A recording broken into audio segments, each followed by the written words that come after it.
welcome back to MTV5. So ngayon nandito tayo sa Motorcycle CC Cainta and titingnan natin yung Ninja 400. So meron kasing isang sales representative na nakapag-inform sa akin na available daw sa kanila yung Ninja 400, and since isa ito sa mga choices ko sa bibilin kong big bike, sabi ko sa kanya tingnan ko na lang muna and try kong upuan kung magugustuhan ko yung unit.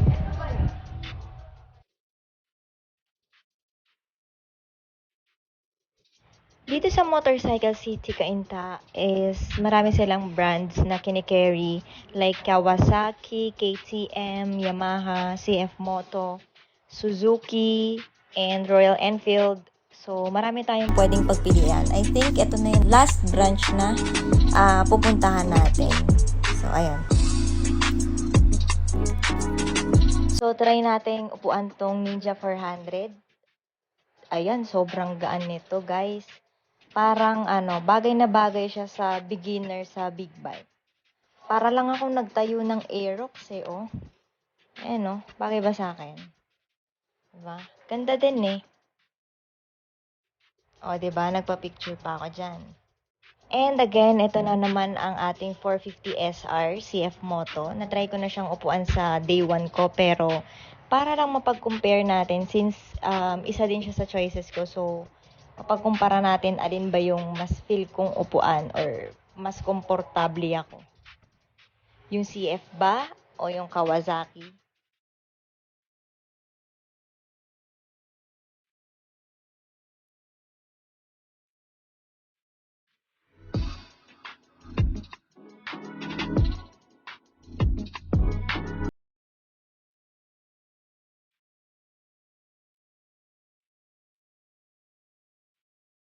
Diba, kung mapapansin nyo guys, paulit-ulit kong inuupuan yung Ninja. Ayoko kasing magkamali ng pipiliin. Ayan tingnan nyo. Paulit-ulit ko silang inuupuan.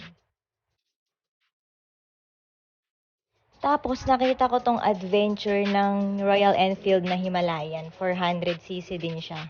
Okay din siya.